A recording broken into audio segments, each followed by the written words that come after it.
அகிலத்தையும் ஆகாயத்தையும் தம்முடைய வல்ல பராக்கிரமத்தினாலே சிருஷ்டித்த ஆண்டவரும் உலக இரட்சகருமாகிய இயேசு கிறிஸ்துவின் ஈடு இணையற்ற நாமத்தினாலே இந்த நாள் சுதந்திர நாள், இந்த நாளைக்குரிய வாழ்த்துக்களையும் நன்றி கலந்த வணக்கத்தையும் உங்கள் யாவருக்கும் தெரிவித்துக் கொள்ளுகிறதிலே நான் மிகுந்த சந்தோஷப்படுகிறேன். ஒவ்வொரு வாரமும் இந்த ஆன்லைன் மூலமாக உங்களை சந்திக்கிறதிலே நான் மிகுந்த மகிழ்ச்சி அடைகிறேன். இதை ஒரு வாக்கியமாகவும் நான் கருதுகிறேன்.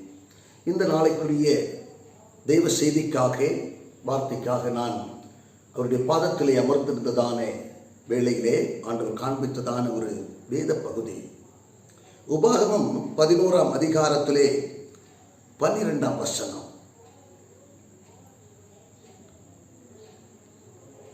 அது உன் தேவனாகிய கர்த்தர் விசாரிக்கிற தேசம், வருஷத்தின் துவக்க முதல் வருஷத்தின் முடிவு மட்டும் எப்பொழுதும் உன் தேவனாகிய கர்த்தரின் கண்கள் அதன் மேல் வைக்கப்பட்டிருக்கும். ஆண்டுடைய கண்களை குறித்து இந்த நாளிலே நாம் வேத பகுதியிலே தியானிக்கும்படி ஆண்டவர் நமக்கு உதவி செய்திருக்கிறார். ஆண்டுடைய கண்கள் எப்படியெல்லாம் செயல்படுகிறது, எப்படியெல்லாம் நம்மை பார்க்கிறது என்கிறதான சில காரியங்களை சுருக்கமாக நான் உங்களுக்கு அறிவித்து செவித்து முடிக்க நான் விரும்புகிறேன். எனக்கு அன்பானவர்களே, அவருடைய கண்கள் எப்போதும் வருஷத்தின் துவக்கம் முதல் வருஷத்தின் முடிவு வரைக்கும் எப்போதும் தேசத்தின் மேலே, இந்த பூமியின் மேலே வைக்கப்பட்டிருக்கிறது. சில காலம் மாத்திரம் பார்த்துவிட்டு பிறகு பார்க்காமல் போகிறவர்கள் நம்முடைய ஆண்டவர். வேதம் சொல்லுகிறது, இஸ்ரவேலை காக்கிறவர்.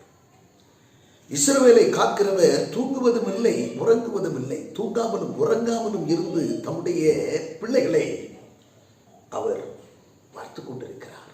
தம்முடைய கண்களாலே அவர்களை நடத்தி கொண்டிருக்கிறார். எப்படியெல்லாம் அவர் தம்முடைய பிள்ளைகளை தம்முடைய கண்களினாலே எப்படியெல்லாம் அவர் நடத்துகிறார் என்கிறதான சில குறிப்புகளை நாம் இந்த நாளிலே பார்ப்போம். முதலாவதாக அவருடைய கண் எப்படிப்பட்ட கண்ணா? வேதனை நாம் பார்க்கும்போது வெளிப்படுத்தும் விசேஷத்திலே 1ஆம் அதிகாரம் அதனுடைய 14ஆம் வசனத்திலே நாம் வாசித்து பார்க்கும் பொழுது அவருடைய கண்களை குறித்து எழுதப்பட்டிருக்கிறது. அக்கினி ஜுவாலையை போன்ற கண்களை உடையவர் நம்முடைய ஆண்டவர். அக்கினி ஜுவாலையை போன்ற கண்கள். என கண்பானவர்களே, அவரை குறித்து வேதத்திலே நாம் பலவிதமாக வாசிக்கிறோம். அவர் இரக்கமுள்ளவர், மனதுருக்கமுள்ளவர், நீடிய சாந்தமுள்ளவர், பொறுமையுள்ளவர், அவருடைய அன்பிற்கு முடிவே இல்லை, அவருடைய இரக்கத்திற்கு முடிவே இல்லை என்று சொல்லி நாம் பார்க்கிறோம். ஆனாலும் வேதம் சொல்லுகிறது, அவருடைய கண்கள் அக்கினி ஜுவாலையை போன்ற கண்கள்.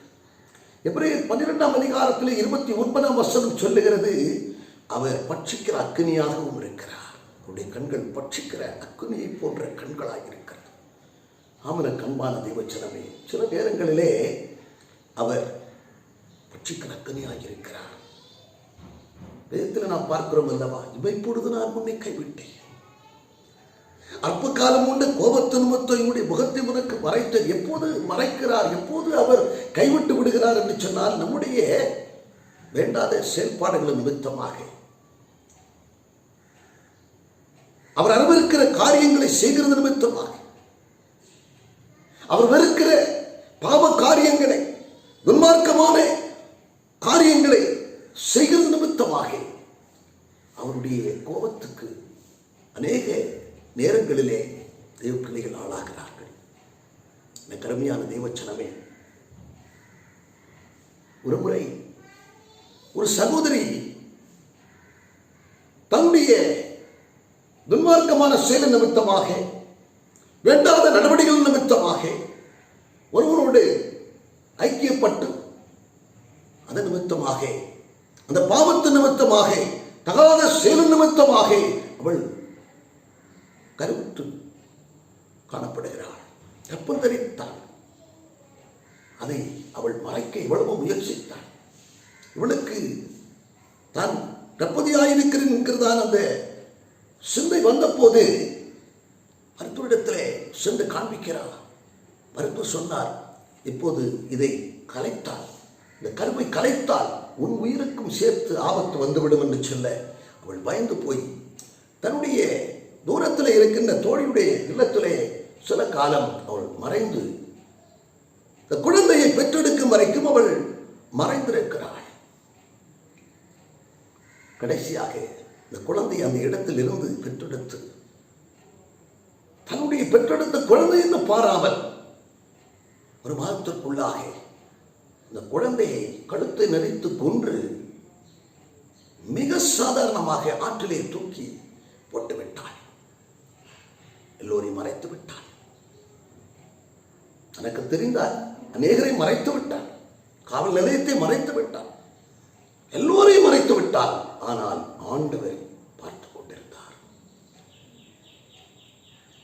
அவளுக்கு உணர்வை ஏற்படுத்திக் கொண்டே இருந்தார்.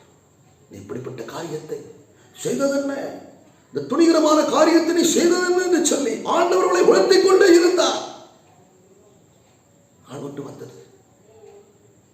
அவள் மனம் திரும்பினாள். உள்ளம் உடைந்தது. ஆண்டவரே, நான் இதற்கு என்ன செய்ய வேண்டும்? என்ன செய்தால் என் பாவம் மன்னிக்கப்படும்? என்ன செய்தால் நான் பிள்ளையாக நான் மாற முடியும் என்று சொல்லி ஆண்டவரிடத்திலே கண்ணீரோடு கதறினாள். அந்த பாவியான ஸ்திரீ அன்றைக்கு அவருடைய பாதத்திலே கண்ணீரோடு கதறினது போல, அழுது அந்த கண்ணீரால் ஆண்டவருடைய பாதத்தை கழுவினது போல இவ்வளவு அப்படியாக ஆண்டவரிடத்தில் வேண்டிக் கொண்ட போது, உன்னுடைய தவறுக்கு நீ கண்டிப்பாக தண்டனை அனுபவிக்கவே வேண்டும் என்று சொல்லி அவளிடத்தில் சொன்ன போது அவளும் அதற்கு சம்மதித்து விட்டு காவல் நிலையத்திற்கு சென்று அங்கே சரணடைந்தாள். தான் செய்த குற்றத்தை ஒப்புக்கொண்டாள்.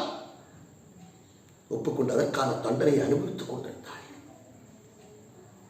மரண தண்டனை விதிக்கப்பட்டு நல்ல நடக்கை நிமித்தமாக சில ஆண்டுகளிலேயே வெளியே வந்தாள். வெளியே வந்த பிற்பாடு அநேக அவள் உயிரோடு இருந்த வரைக்கும் தேவனுக்கு பணிவிட செய்து ஊழியம் செய்து ஒரு ஊழியக்காரியாக அவள் மறைத்தாள். எனக்கு அன்பான தேவச்சனமே, தாவீது பக்தனும் இப்படித்தானே ஒரு முறை பாவம் செய்து விட்டான். துணிகரமான பாவத்தை செய்து விட்டான். யாரும் செய்ய கூடாத, செய்ய முடியாத ஒரு மிக துணிகரமான காரியத்தை செய்தான். அதை அவன் செய்த பிற்பாடும் அதை அவன் ஒன்றும் செய்யாதவன் போல அதை அவன் மூடி மறைத்து விட பார்த்தான். ஒரு முறை நாத்தான்வேல் தீர்க்கதரிசியின் மூலமாக அவனுடைய பாவமான காரியங்கள் அவனுக்கு உணர்த்தப்பட்ட போது, அவனுக்கு அறிவிக்கப்பட்ட போது அவனுடைய உள்ளம் உடைந்தது. சுக்குநூறாய் உடைந்தது. உடைந்த இருதயத்தோடு அவன் ஆண்டவரிடத்திலே திரும்பினான். மனம் திரும்பினான்.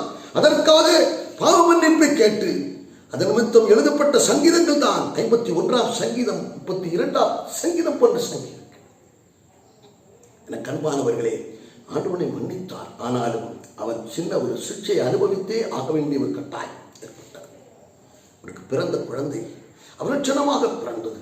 அந்த குழந்தையின் நலனுக்காக அவனுடைய பாதத்தில் வாசத்தோடு காத்திருந்தார், அழுது ஜெபித்தார்.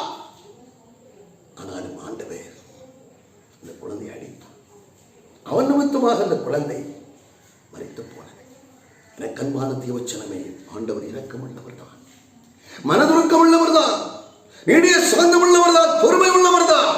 இன்றைக்கு அநேகர் நினைக்கிறார்கள், நான் செய்த காரியத்தை யாரும் கவனிக்கவில்லை, நான் அந்தரங்கத்திலே செய்த காரியம், நான் மறைவாக செய்த காரியம் யாரும் கவனிக்கவில்லை என்று ஒருவேளை நீங்கள் நினைத்துக் கொண்டிருக்கலாம். ஆண்டவர் மேலே இருந்து பார்த்துக் கொண்டிருக்கிறார். நீ வானத்திற்கு ஏறினாலும் அங்கே இருக்கிறார், நீ பாதாளத்திற்கு இறங்கினாலும் அங்கேயும் இருக்கிறார், சமுத்திரத்தின் கரையாந்திரத்திற்கு நேராக நீ சென்றார், அங்கேயும் அவர் இருந்தவருடைய கண்களை பார்த்துக் கொண்டிருக்க.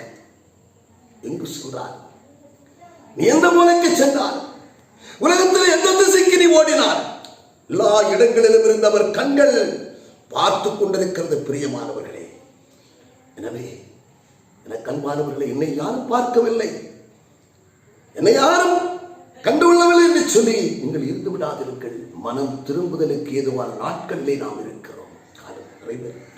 மனம் திரும்புங்கள். சத்தியத்தை அறிந்திருக்கிற நீங்கள் சத்தியத்தின் மூலமாக நீங்கள் முழுமையான விடுதலையை பெற்று ஆண்டவருக்கு பிள்ளையாக, ஆண்டவருக்கு உந்த மகனாக மகளாக வாழ முற்படுங்கள். நிச்சயமாகவே கர்த்தர் உங்களை வாழ்வழித்து நடத்துவார், புது வாழ்வு தருவார், புது ஜீவன் தருவார். அவருடைய புதிய கிருபை என்னாலும் உங்களை தாங்கி நடத்துகிறதா இருக்கிறது. அல்லேலூயா. கர்த்தருடைய பரிசுத்த நாமத்திற்கு ஸ்தோத்திரம் உண்டாகட்டும். இரண்டாவது, அவருடைய கண்கள் எத்தன்மையுடைய, அவர் கண்கள் எப்படிப்பட்டது என்று சொல்லி பார்க்கும் பொழுது, எனக்கு அன்பான தேவச்சனமே, 32ஆம் சங்கீதத்திலே 8ஆம் வசனம் சொல்லுகிறது, நான் உனக்கு போதித்து நீ நடக்கும் வழிகளை உனக்கு காட்டுவேன், உன்மேலும் கண்களை வைத்து உனக்கு ஆலோசனை சொல்லுவேன் என்று சொன்ன அவருடைய கண்கள். நம் கண்கள் மேல் அவர் கண்களை வைத்து ஆலோசனை சொல்லுகிறார். ஆமனுக்கு அன்பானவர்களே, ஆலோசனை சொல்ல ஆண்டவர் துடிக்கிறார். உனக்கு ஆலோசனை சொல்லத்தான் அவர் காத்திருக்கிறார். எப்போது அவருடைய ஆலோசனை நமக்கு கிடைக்கிறது, அவருடைய ஆலோசனை எப்போது நமக்கு வந்து சேருகிறது என்று சொன்னால் வெரி சிம்பிள், நாம் ஆண்டவரை நோக்கி கூப்பிடும். 91ஆம் சங்கீதத்திலே 15ஆம் வசனம் சொல்லுகிறது, அவன் என்னை நோக்கி கூப்பிடுவான், நான் அவனுக்கு மறுஉத்தரவு அருளி செய்வேன். ஆபத்தில் என்னை நோக்கி கூப்பிடும் போது நான் அவனுக்கு மறுஉத்தரவு அருளி செய்வேன், கூட இருப்பேன், தப்புவிப்பேன் என்று சொன்ன ஆண்டவர், நீ கூப்பிட்டால் போதும், அவர் உனக்கு மறுஉத்தரவு அருளி செய்வார். ஆண்டவரே, நான் இதற்கு என்ன செய்ய வேண்டும்? இதனுடைய சித்தம் என்ன? தாவீது பக்தனும் அப்படியாகத்தான் இருந்தான். ஆண்டவரிடத்திலே விசாரித்தான், ஒவ்வொரு காரியத்திற்காக விசாரிக்கிறவனாக இருந்தான். ஒரு முறை அவன் நெருக்கப்பட்ட வேளையிலே தன்னுடைய மனைவிமார்கள், தன் கூட இருந்தவருடைய மனைவிமார்கள், பிள்ளைகளுடைய உடைமைகள் எல்லாம் கொள்ளையடிக்கப்பட்ட நிலையிலே அவனோடு இருந்தவர்கள் எல்லாம் அவனை கல்லறிந்து கொலை செய்ய பார்த்ததான அந்த இக்கட்டான சூழ்நிலையிலே அவன் வேறொன்றும் செய்யவில்லை, கர்த்தருக்குள் தன்னை திடப்படுத்திக் கொண்டார். ஆண்டவரே, இந்த தன்னை பின்தொடர்ந்து செல்வது நமக்கு சித்தமா என்று சொல்லி ஆண்டவரிடத்திலே அவன் கேட்ட போது, விசாரித்த போது ஆண்டவர் அவனுக்கு ஆலோசனை வழங்கினார். போ மகன், அந்த தன்னை பின்தொடர்ந்து போ, நான் அவர்களை நான் உனக்கு திருப்பி தருவேன், நீ இழந்த பார்வைகளை நீ மீட்டுக் கொள்வாய், நீ பின்தொடர்ந்து போ என்று சொல்லி ஆண்டவர் சொன்னார். அவனுக்கு அன்பானவர்களே, ஆண்டுடைய ஆலோசனைப்படியாக, ஆண்டுடைய ஆலோசனை கேட்டு அந்த தண்டை அவர் பின்தொடர்ந்து சென்ற போது அன்பு சொன்னபடியாகவே அவன் இழந்த அனைத்தையும், அவனுடைய மனைவிமார்கள், கூட இருந்தவருடைய மனைவிமார்கள், இழந்த சொத்துக்கள் அவ்வளவை அவன் திரும்ப பெற்றுக் கொண்டான் என்று வேதம் சொல்லுகிறது. எனக்கு அன்பானவர்களே, ஆண்டவர் அனைத்தையும் செய்ய வல்லவர், நமக்காய் யாவற்றையும் செய்ய சித்தமுள்ளவராக இருக்கிறார். நீ அவரை நோக்கி கூப்பிட்டால் போதும். எப்போது கூப்பிடுவாய் என்று சொன்னான், அவர் நம்மை குறித்து அவர் நோக்கமாக இருக்கிறார். ஒருமுறை யோசபாத் என்கிறதான யூதாவை அரசாட்சி செய்து கொண்டிருந்த ராஜாவுக்கு மிகப்பெரிதான ஒரு சோதனை, மிகப்பெரிதான ஒரு நெருக்கம் வந்தது. அவனுக்கு எதிராக பல நாட்டு மன்னர்கள் ஒன்று கூடி சேர்ந்து இவனை படையெடுத்து வருகிறார். அநேக ராஜாக்கள், லட்சம் பேர் மனத்தனியாக திரள் கூட்டமாக அங்கே எதிர்த்து நின்று கொண்டிருக்கிறார். எனக்கு அன்பான தேவச்சனமே, ஒன்றும் இவனால் ஒன்றும் செய்ய முடியவில்லை. அவன் அந்த இடத்திலே என்ன செய்வதென அறியாத அவன் திகைத்தான். ஆண்டவரிடத்திலே ஆலோசனை கேட்கும்படியாக ஜனங்களை எல்லாம் ஆலயத்திற்கு வரச் செய்தான். ஜனங்கள் எல்லாம் கூட்டப்பட்டார்கள், ஆலயத்திற்கு வந்தார்கள். உபவாசம் இருந்து ஜெபிக்க சொன்னார். அவர்கள் எல்லோரும் உபவாசம் இருந்து ஜெபித்தார்கள். அவனுடைய வார்த்தை வந்தது, ஆலோசனை வந்தது. எவர்களுக்கு பயப்பட வேண்டாம், இந்த யுத்தத்தை செய்கிறவர் நீங்கள் அல்ல, கர்த்தர் உங்களுக்காக யுத்தம் செய்வார் என்று சொல்லி அங்கே வார்த்தை வந்தது, ஆலோசனை வந்தது. அது மாத்திரமல்ல, தேவ ஆலோசனைப்படி அவர் செயல்பட்டார். என்ன செயல்பட்டார் தெரியுமா? இப்போதுமே படைக்கு முன்னதாக, தன்னுடைய ராணுவத்திற்கு முன்னதாக பலசாலிகளை நிறுத்துவார்கள், அதிக வலிமை பெற்றவர்களை நிறுத்துவார்கள். ஆனால் ஆண்டவருடைய ஆலோசனைப்படி துதிக்கும் பாடகர்களை, பாடற்குழுவினரை அவன் முன்பாக நிறுத்தி, அந்த படைக்கு முன்பாக நிறுத்தி அவர்களை துதிக்க செய்தான். அவர்கள் பாடி துதித்தார்கள். வேதம் சொல்லுகிறது, அவர்கள் பாடி துதி செய்ய தொடங்கினவுடனே எதிர்த்து வந்ததான லட்சம் பேர் ஒருவருக்கொருவர் வெட்டுண்டு அவர்கள் மடிந்து போனார்கள். அல்லேலூயா, அல்லேலூயா. எனக்கு அருமையான தேவச்சனமே, உனக்கு எதிரான ஆயுதங்களும் வாய்க்காதே போகும். உனக்கு எதிராக ஒரு வழியாய் வருவார்கள், 7 வழியாய் ஓடி போவார்கள். உனக்கு விரோதமாய் உருவாக எந்த ஆயுதம் வாய்க்காதே போகும் என்று கர்த்தர் சொல்லுகிறார். நீ அவரிடத்தில் ஆலோசனை கேட்டால் போகும். ஆண்டவரே, நான் இந்த காரியத்திற்கு நான் என்ன செய்யட்டும்? உன்னுடைய ஆலோசனை என்னப்பா? உன்னுடைய சித்தம் என்னப்பா? என்னுடைய குழந்தைகளை படிப்பின் காரியத்திலே, என்னுடைய மகனுடைய திருமண காரியத்திலே, என் மகனுடைய திருமண காரியத்திலே உனக்கு என்ன சித்தம் வைத்திருக்கிறீர்கள், என்ன சித்தம் வைத்திருக்கிறீர்கள் என்று சொல்லி ஆண்டவரிடத்தில் விசாரிக்கும் போது அவர் உரிய பதிலை தருவார். அவர் எப்போதும் பதில் கொடுக்கத்தான் ஆயத்தமாகியிருக்கிறார். அல்லேலூயா, அல்லேலூயா. கர்த்தருடைய பரிசுத்த நாமத்துக்கு ஸ்தோத்திரம் உண்டாகட்டும். மூன்றாவதாக நாம் வேதத்திலே நாம் வாசித்து பார்க்கும் பொழுது சங்கீதம் 11ஆம் அதிகாரத்திலே, சங்கீதம் 11ஆம் அதிகாரத்திலே 4-5 வார்த்தைகளை நாம் வாசிக்க கேட்போம். கர்த்தர் தம்முடைய பரிசுத்த ஆலயத்தில் இருக்கிறார். கர்த்தருடைய சிங்காசனம் பரலோகத்தில் இருக்கிறது. அவருடைய கண்கள் மனுபுத்திரரை பார்க்கிறது. அவருடைய இமைகள் அவர்களை சோதித்தருகிறது. ஆனால் இதிலே ஒரு காரியம், யாரை அவர் சோதிக்கிறார்? அவருடைய கண்கள் நம்மை சோதிக்கிறது உண்மைதான். யாரை சோதிக்கிறார் என்று சொல்லி பார்க்கும் பொழுது அடுத்த வசனம் சொல்லுகிறது, கர்த்தர் நீதிமானை சோதித்தருகிறார். நீதிமானை சோதித்தருகிறார். ஆபிரகாமை ஆண்டவர் சோதித்தார். அவருடைய கண்கள் சோதிக்கும் கண்களாக இருக்கிறது. ஏன் சோதிக்கிறார்? எதற்காக சோதிக்கிறார்? ஏன் நாம் சோதிக்கப்பட வேண்டும் என்று சொல்வீர்கள் என்று சொன்னால், கேட்பீர்கள் என்று சொன்னால், எனக்கு அருமையான தேவச்சனமே, அழிந்து போகிற பொன் அக்கினியினாலே சோதிக்கப்படுகிறது. அதை காட்டிலும் விலையேறப்பட்டதான உங்களுடைய விசுவாசம், அது சோதிக்கப்படுகிறது. நீ எந்த அளவிலே நீ விசுவாசத்திலே நீ தேறி இருக்கிறாய், எந்த அளவிலே விசுவாசத்திலே நீ வளர்ந்திருக்கிறாய் என்று சொல்லி ஆண்டவர் அறிய விரும்புகிறார். அந்த யோபு 10 சொல்லுகிறார், நான் போகும் வழியை அவர் அறிவார். அவர் என்னை சோதித்த பின் நான் பொன்னாக விளங்குவேன் என்று சொல்லுகிறார். 23ஆம் அதிகாரத்தில், யோபு புத்தகம் 23ஆம் அதிகாரத்திலே அதனுடைய 10ஆம் வசனத்தில் விதமாக சொல்லுகிறதை நாம் பார்க்கிறோம். ஆமென் அன்பானவர்களே, ஆபிரகாமை சோதித்தார். 100 வயதில் அவனுக்கு பிள்ளை கொடுத்தார். அந்த பிள்ளை கொஞ்சம் வளர்ந்த பிற்பாடு அவனுடைய அன்பு அப்படியே இருக்கிறதா? என்னிடத்திலே அப்படியே அன்பு இப்போதும் வைத்திருக்கிறானா, அல்லது இப்போது கொஞ்சம் மாறி போய் இருக்கிறதா என்று சொல்லி அவனை சோதித்து பார்க்க விரும்பினார். அவனுடைய விசுவாசத்தை சோதித்து பார்க்க விரும்பினார். ஆனால் அவன் விசுவாசத்தை அவன் கொஞ்சம் கூட குறைக்கவே இல்லை. ஆண்டுடைய வார்த்தைக்கு நடுங்குகிறவனாக அப்போதும் இருந்தார். ஆண்டவர் சொன்னார், நீ எனக்காக உன் பிள்ளையை நீ மோரியா மலையிலே சென்று அவனை பலியிடு என்று சொன்ன போது ஒன்றுக்கும் அவன் மறுத்து பேசாமல் அப்படியே அவன் ஏறி போனான். குழந்தை பலி செலுத்தும்படியாக அந்த பிள்ளையாண்டானே ஆண்டவருக்கு ஒப்பு கொடுக்கும்படியாக கத்தி ஓங்கின போது ஆண்டவரிடத்திலிருந்து பதில் வந்தது, பிள்ளையாண்டன் மேல் உன் கையை போடாதே, நீ அவனுடைய ஏக சுதரின்னும் நீ அவனுடைய பிள்ளை என்று பாராமல் எனக்கென்று நீ ஒப்பு கொடுத்தபடினாலே நீ எனக்கென்று வைத்திருக்கிற எனக்குள் வைத்திருக்கிற அந்த அன்பினை, எனக்குள் வைத்திருக்கிற அந்த வைராக்கியத்தை, எனக்குள் வைத்திருக்கிற அந்த விசுவாசத்தை நான் அறிந்திருக்கிறேன் என்று சொல்லி எனக்கு அன்பானவர்களே, ஆண்டவருடைய விசுவாசத்தை அவர் அறிந்து கொண்டார். அவன் ஆண்டவரிடத்தில் வைத்திருக்கிற அந்த அன்பை குறித்து அவர் புரிந்து கொண்டார். எந்த நிலையிலும் அவருடைய அன்பு தனியாமல் இருந்தது, குறையாமல் இருந்ததை அவர் பார்த்தார். எனக்கு அன்பான தேவச்சனமே, யோபுவை சோதித்தார், யோசேப்பை சோதித்தார், ஆபிரகாமை சோதித்தார். பல பரிசுத்தவான்களை ஆண்டவர் சோதித்தறிய இப்படி பல பரீட்சைகள் மூலமாக அவர்களை சோதித்தார். வேதம் சொல்லுகிறது, திராணிக்கு மேலாக யாரையும் சோதிக்கிறவர் அல்ல, திராணிக்கு மேலாக யாரையுமே அவர் சோதிக்கிறவர் அல்ல என்று சொல்லி வேதம் சொல்லுகிறது.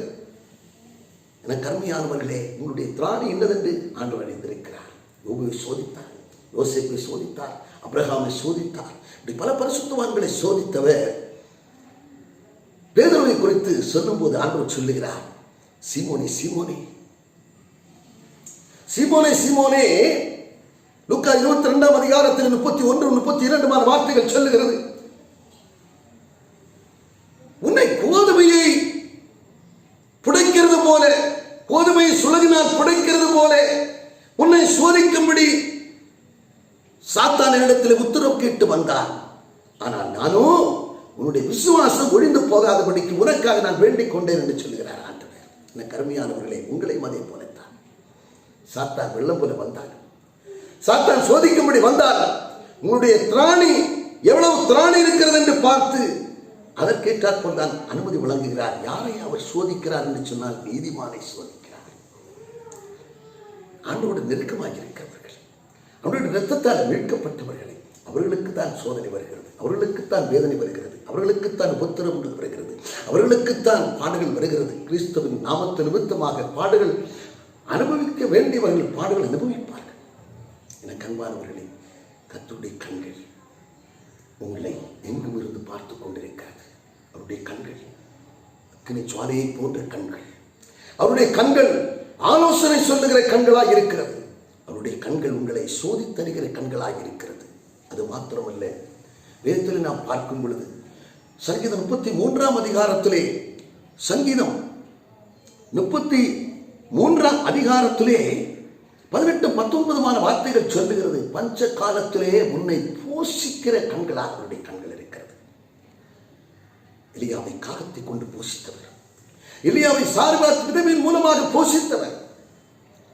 கண்பானவர்களை, உங்களையும் அப்படிப்பட்ட இக்கட்டான சூழ்நிலைகளிலே, மகா வறட்சியான நாட்களிலும் தேவ பிள்ளைகளாகி உங்களை போஷிக்கும்படியாக அவருடைய கண்கள் உங்கள் பேர் நோக்கமாக இருக்கிறது.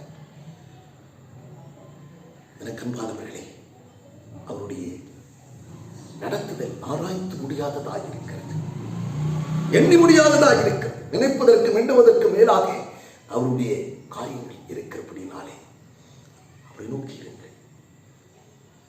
5வதாக, அவர் தம்முடைய வல்லமையை விளங்க பண்ணுகிற கண்களை உடையவராக இருக்கிறார். யாருக்கு என்று சொன்னால், உத்தம இருதயத்தோடு அவரை சேவிக்கிற ஒவ்வொருவர் மேலும்.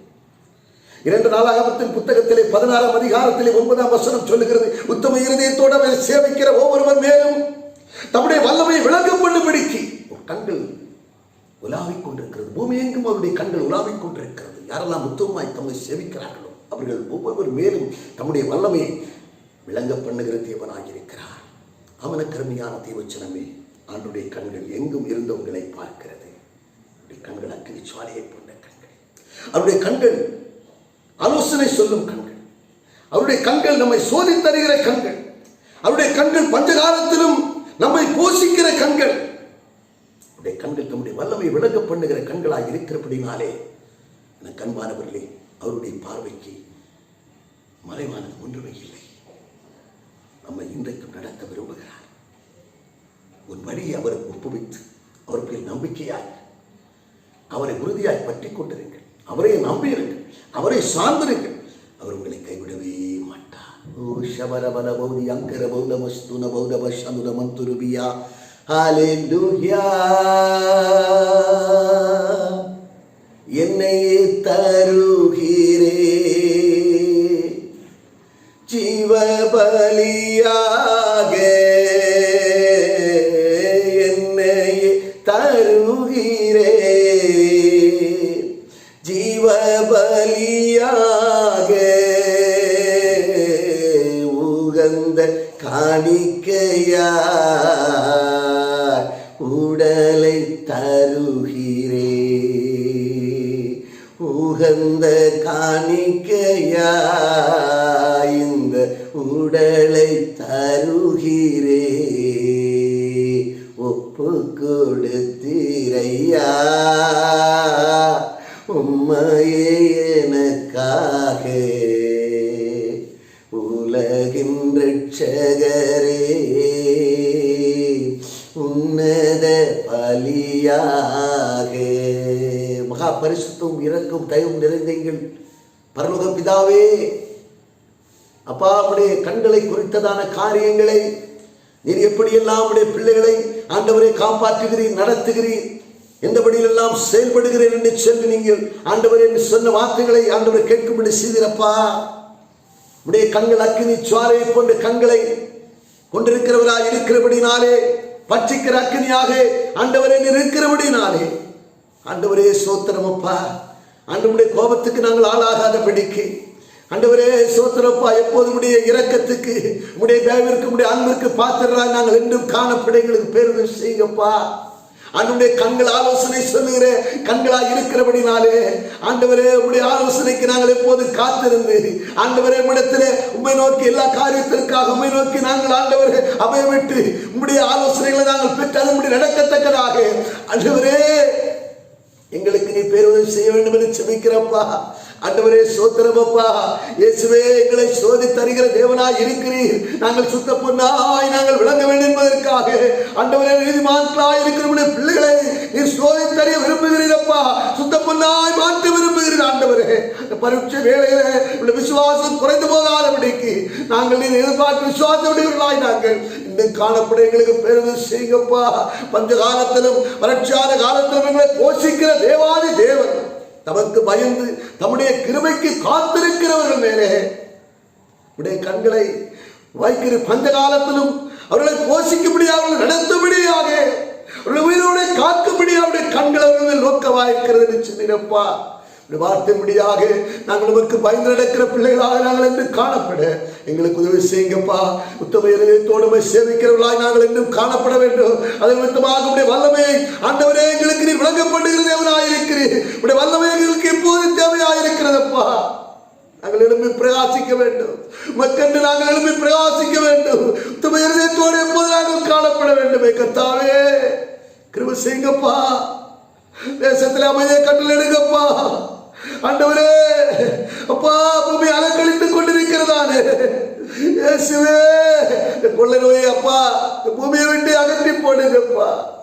எவ்வளவு பரிசுத்தவான்களும் நோக்கி முறையிடுகிறார்கள். இயேசுவே செவி கொடுத்தருளும், என்னுடைய கூக்குரலுக்கு செவி கொடுத்தருளும் அப்பா. உடைய கருநிலைகளை தாழ்த்தி ஒப்பு கொடுத்து செபிக்கிறோம். பொறுப்படுத்திக் கொள்வீராக, வழி நடத்துவீராக.